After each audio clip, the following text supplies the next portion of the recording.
Want to be a part of the notification squad? All you gotta do is like and share this video, and make sure you stay subscribed so you never miss a scary story. Have you ever wanted a twin? Well, not after these stories. This world is a strange one. Sometimes we do have twins. Twins that weren't born with us. How is this possible though? Well, it's a certain type of paranormal phenomenon that can be very horrifying. What could be stranger than a stranger who looks exactly like you? Enjoy these allegedly true doppelganger horror stories. But first, have you been on a cruise when something creepy or terrible happened? Send me your story at darknessprevails.org and it might appear in a future video. Or think about becoming a patron for tons of bonus goodies at patreon.com/darknessprevails. Now, let me introduce you to yourself. Number 1. My Mother's Evil Twin. Submitted by Karina G.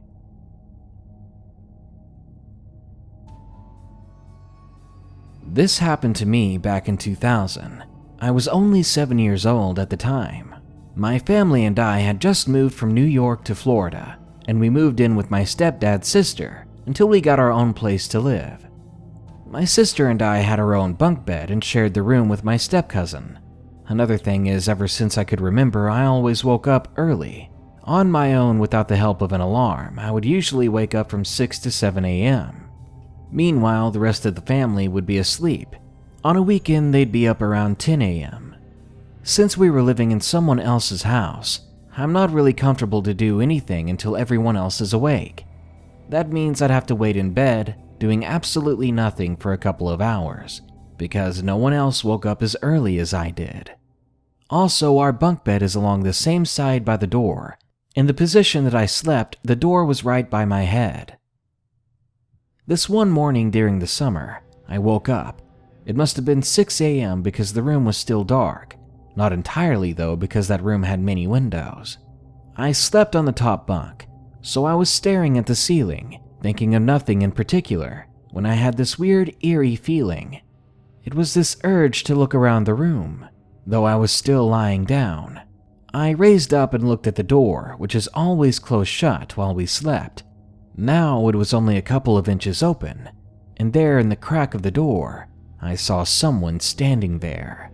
When I realized that someone was there, my heart pounded so fast, I felt frozen in place. I was so shocked and scared, not expecting to see someone there. It was my mother. She was just standing there still and quietly staring at me. Now, my mom is a very kind and happy woman. She's positive, even in the most terrible situations. But at that moment, her face was twisted in a serious, grim expression, and for some reason her face looked very angry. I've never seen my mom like that. It didn't even seem like her, or feel like her. I didn't know if that's what scared me more, seeing her this way, or seeing her so still standing there and watching me. When she saw how scared I was, she then put on a very fake smile. Then in a very low, angry, and slow voice, she said to me through the crack in the door, "Go back to sleep." Quickly, I turned around and I closed my eyes, pulling the blanket over my head. I was terrified, shaking under the sheets. I was wondering if she was still there, or if this thing that was my mother was gone. In the moment, I remember thinking about what if it wasn't really her? What if somehow there was something that was trying to look like her? Something that really wanted to get in my room? It just didn't make any sense for my mom to be up that early. She was never awake at the same time as me. She never even checked up on us while we slept, when we shared our room with our step-cousin. Our cousin was a teenager, so she was able to take care of us if she needed to. Not to mention, it didn't behave like her. Later, much later that morning, when I had the courage to finally get out of bed after everyone else was up, I walked over to my mom and I asked her what was wrong this morning, and she looked at me funny and said she didn't know what I was talking about because she said she had only woken up about 30 minutes ago. Chills went down my spine when I heard that. That house turned out to have a lot of weird things happening in it during the time we lived there.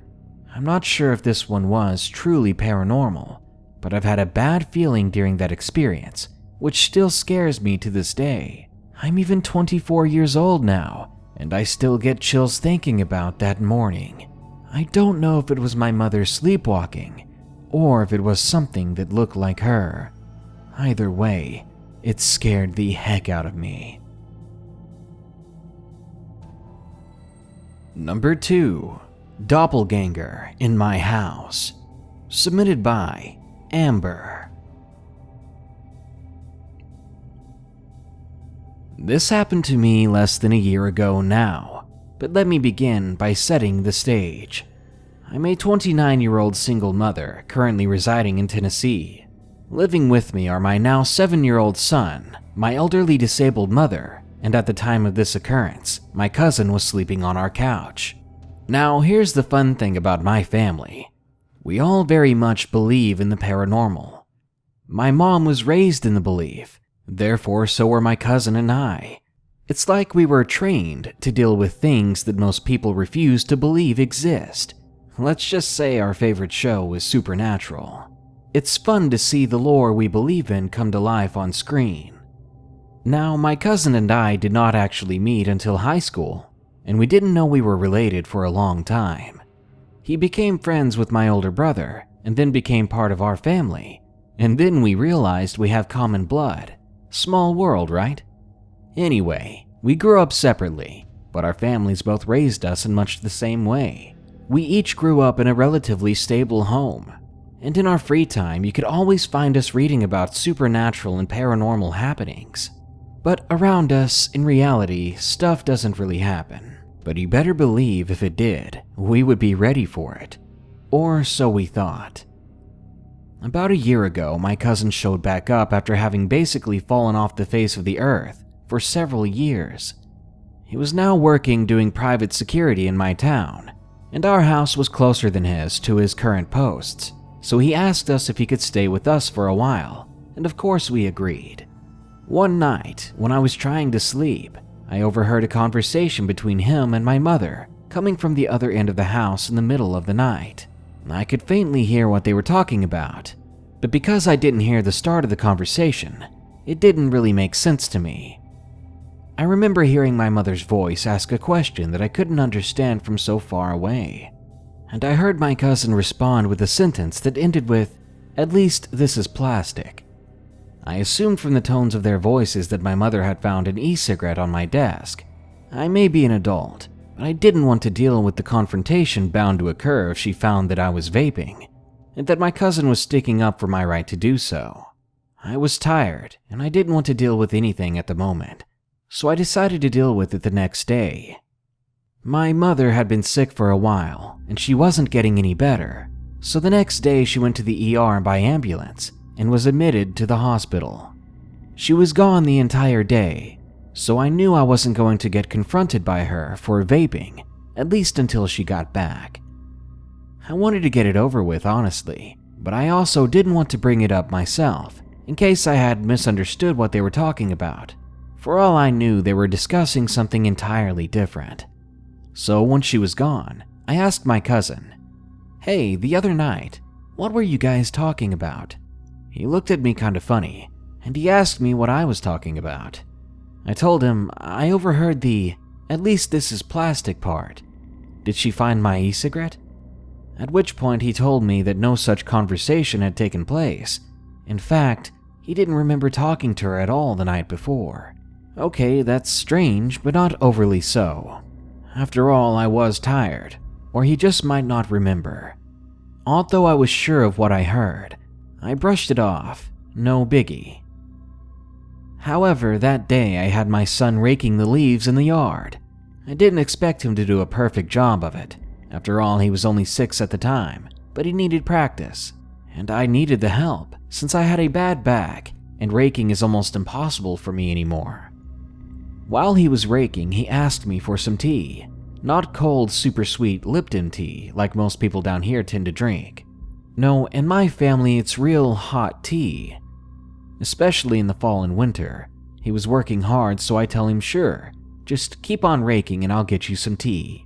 So I go inside and boil the kettle, pull out a tea bag from the box he enjoys the most. I get the tea steeped, sweetened, and pull the tea bag out. But the tea is very hot still, and he's got a pretty sensitive mouth. So I go set the mug on the wooden railing of our front porch and yell out to him that it's still too hot, so give it a couple of minutes before he drinks it. I go back inside into the back room where I was working on cleaning. Now, through all of this, my cousin was taking a nap on the sofa in the living room, which is where the front door enters. There are a lot of windows in the wall across from the sofa. They're all grouped together to make one large super window that looks out into the front porch and yard. My cousin did not hear me come inside, somehow, but his text alert went off on his phone a few minutes later, waking him. He sat up and was fully awake, texting back and forth with the person who woke him, when he looked out the front window and saw me standing there on the porch. He says he saw me dip my finger in my son's tea mug on the railing, as if I were testing the temperature. So it very much surprised him when just a minute later, my son comes inside yelling for me, asking me if the tea is cool enough, and I answered from the back room I had already been in. When I answered from back there, he asked if I had come in the back door, to which I said no. Then he asked how long I'd been back inside, and started to be visibly agitated. I told him I'd been in for a good 10 minutes or so. He told me that there was something in the house, saying that he'd just seen me on the porch just a minute earlier. He was wide awake and looking towards my direction. It would be physically impossible for him not to see me come back inside. Now, both of us being open to the paranormal, we began to put things together and tried to figure out what we were experiencing. His voice and my mother's having a conversation that never happened, at least not between the real of them. We were beginning to think that something in the house was impersonating us.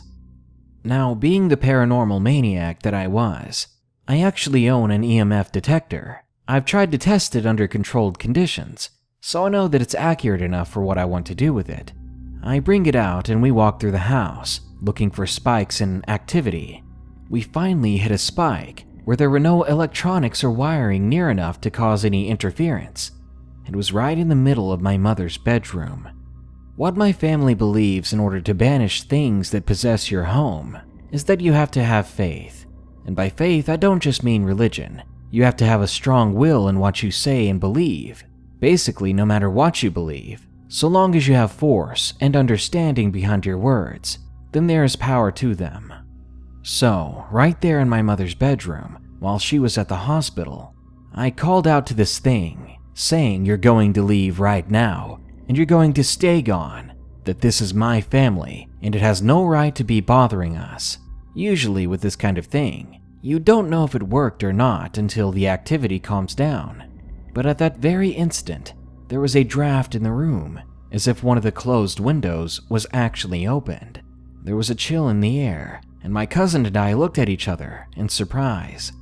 Then the chill faded, and the room warmed up again, but we were left very creeped out yet satisfied.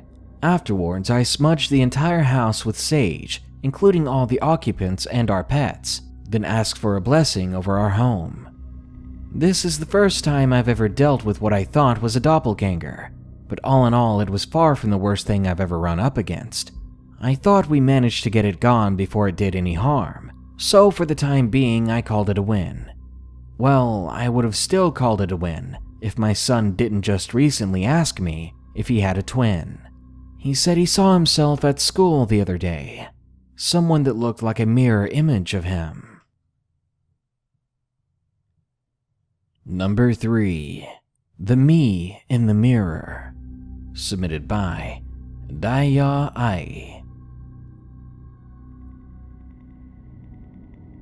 I'm not sure how to classify this experience. Was it a doppelganger, an alternate reality? All I really know is that it's an experience that stuck with me for nearly all my life. The events I'm about to tell you happened when I was fairly young, between the ages of 6 to 8 tentatively. I'm 20 now, so you'll have to forgive me if I miss a detail or two. I'll try to be as descriptive and detailed as I possibly can, considering what I remember. Anyway, this is the story about the time I met another me through the mirror. My family has a long history of working on boats.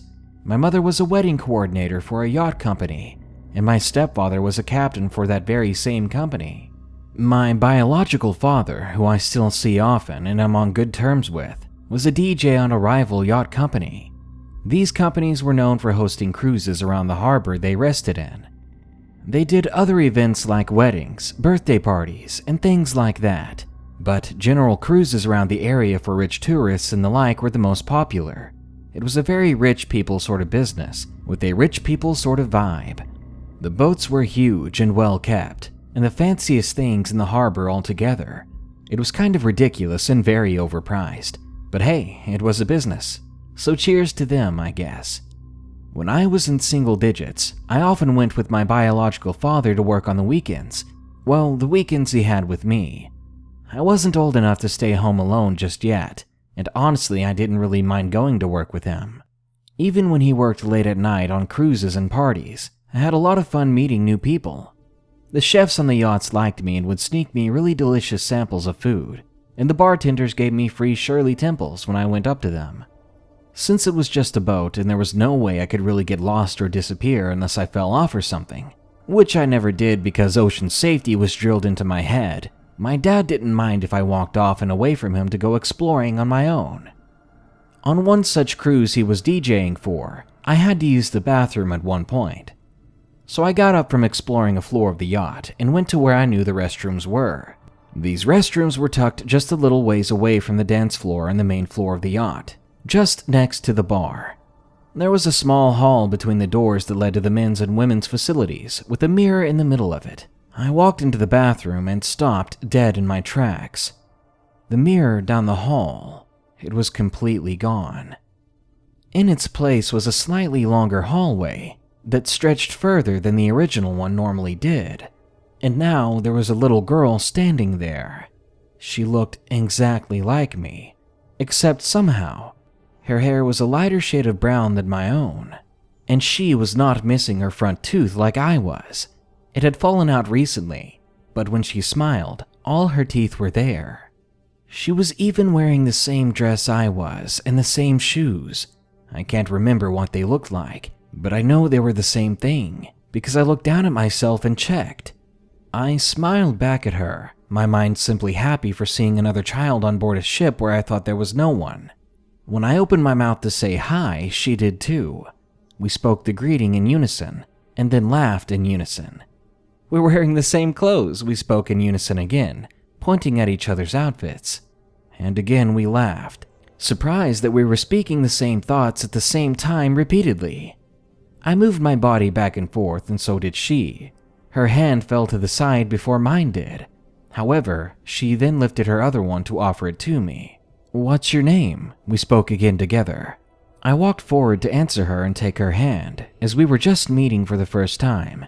I was about to say my name, and she was about to say her name as well, but I was cut off when I slammed face first into something. When I pulled away, my gut twisted and sank when I realized it was a mirror.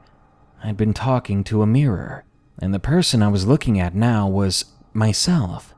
I had the same tooth gap and the same colored hair that I usually did. I reached out to touch the mirror, and my hands met the cool glass. I stared at myself in confusion. Honestly, this thought really still creeps me out just remembering it, because I swear, the person I was talking to in that hallway was not me. They moved at times differently from me. They looked like me, but not exactly. I mean, I wouldn't have sat there talking to my reflection if I didn't beyond a shadow of a doubt know this was another person. The best way I could describe the feeling is the way you feel when you experience déjà vu, when you could swear that you've done something like this before, but at the same time something feels very off, something you can't put your finger on, just that you know you've felt it in the past. At the time when it happened, I was confused, but as a child I didn't think anything of it. I just remembered that I had to use the bathroom and turned to go back. They were stalled bathrooms, with a marble set of 2 sinks for guests to wash their hands and towel dispensers. A woman was in there already washing her hands as I entered, and at that point I couldn't bring myself to look at the mirrors in the bathroom. An uneasy feeling set over me at the very thought of doing so. "Dear, are you all right?" The woman who was in the bathroom tried to get my attention. I must have looked sick or pale or something, and the fact that I was just staring at the ground did not help. She thought I was seasick and asked if I needed anything, or if she wanted me to stay until I got out, but I kindly refused and told her I was just tired. She smiled at me again and nodded. "You and your sister must have been running around a lot." That's when my head instantly turned to her, and I gave her a confused look. I was an only child. I had no sister, no friends on this boat. The woman looked up at me and past me. Then she too looked confused and looked down at me.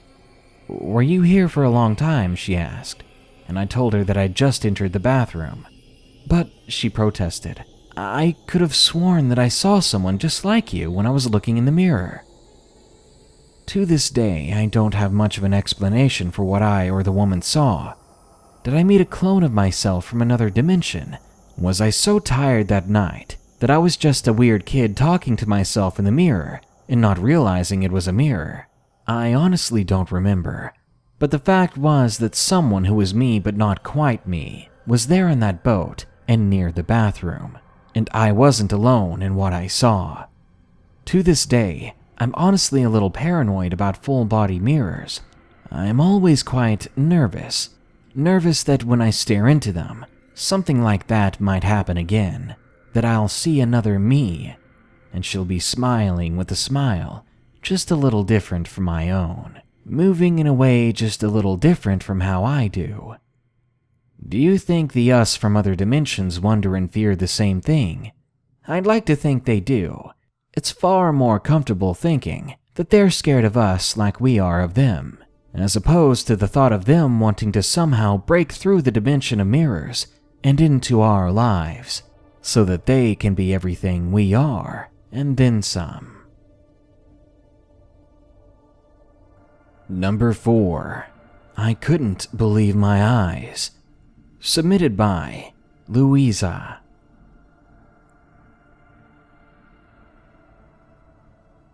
This happened to me and my mother around 2 years ago. It was August the 15th to be exact. I remember the date because of a festival that happens in this time of summer. The experience wasn't exactly horrifying, but very baffling and eerie. It was around 6 or 7 p.m., and we were heading home. There were many people on the street, and we don't live far from the festival. Even still, it was light out because it was summer. We were walking, and I was trying to accustom my mother to some internet terms when I saw a very different-looking man. I don't exactly remember how he looked, but I can say he looked to be between 20 or 30, wearing a light brown jacket, and I believe he also wore a pair of round glasses. I don't remember any other accessory, though I think he wore more. I clearly remember him walking weirdly. Anyway, I pointed him out to my mother. She said he was weird, and we continued on our way. After we walk a little bit more and cross the road, on the other side of the street, the one we're now on, I see the same man, dressed the same way, walking the same way, now joined by a few people. We passed him again, and I looked at my mother to validate the thing we just saw. The look on her face told me that she had seen it too. Now weirded out, we continued on down the road, but I swear, not 5 minutes later, the very same man, alone again, walking the same exact way, with the same exact outfit, he walked right past us. At that point, my mother and I stopped. Our mouths were wide open, and we stared at the man as he walked past. We had no idea what was going on. All we knew was this was weird. We tried to explain it away in our heads. Maybe it was a set of triplets. Maybe they all dressed up the same, walked the same, and happened to be walking the same path at different intervals. Perhaps it was the same guy, and he was just playing a prank on us.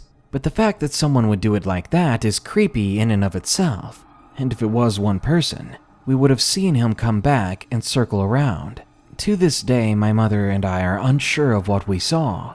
We think it might be paranormal, but we want to remain skeptic until we completely exhaust all other options.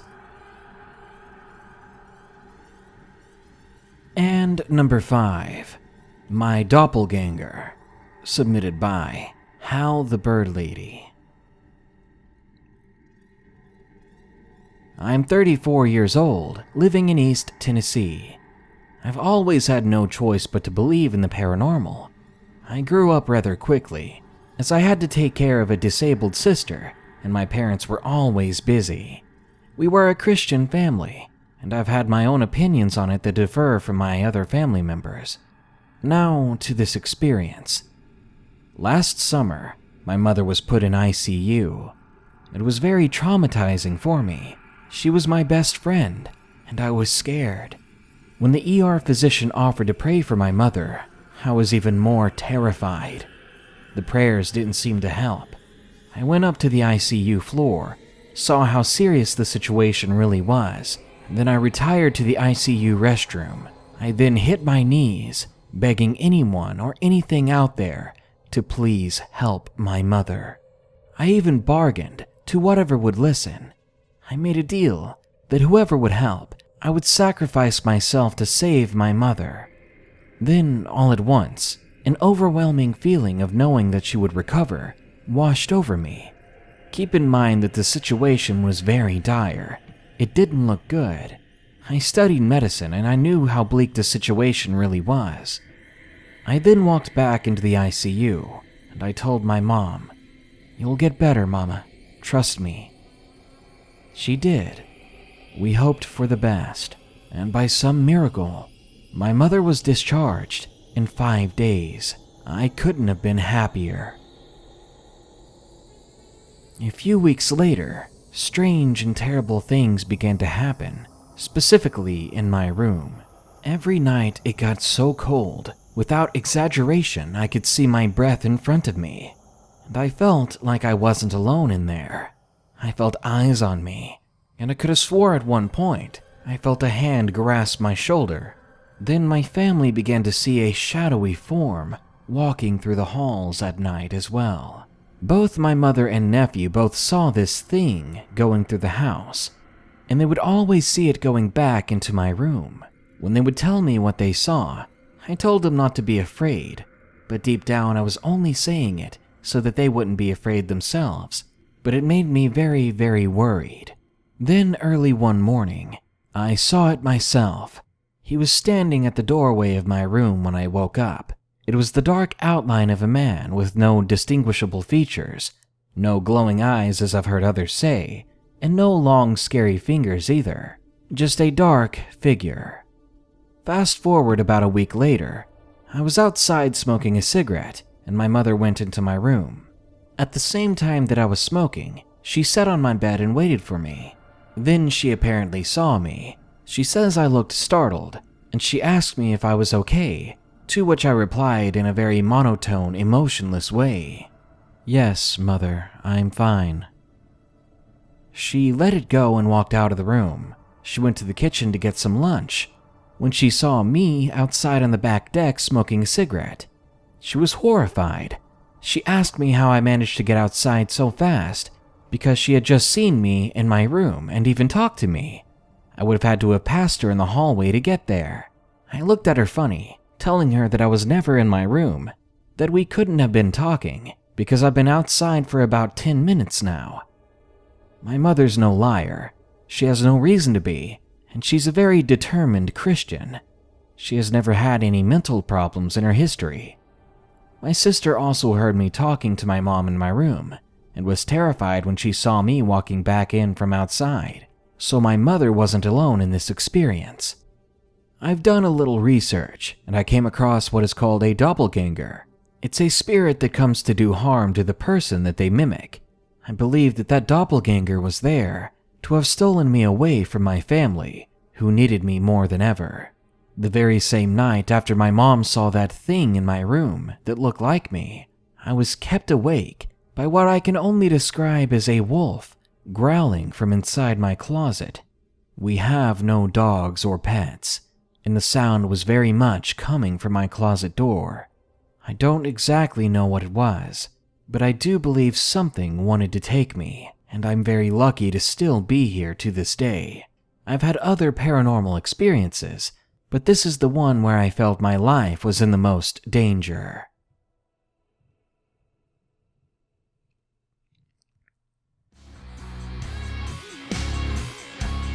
Doppelgangers are strange people that are clones of yourself. It doesn't happen often, but no one knows why they exist or where they're from. Are they us from a different dimension or time? Or are they some sort of creature or spirit pretending to be us? If so, what do they want? Are they after your family? Or are they out to ruin your life? Good night. Be sure to like, share, comment, and subscribe if you enjoyed the video. And don't forget to send us your Cruis scary story soon at darknessprevails.org. Also, a huge thanks goes out to all my newest patrons. They are Patricia Carmely, Emma Jern, Nicole Jacobs, and Shay Casey. Thank you all so much for doing everything you can do to support this channel.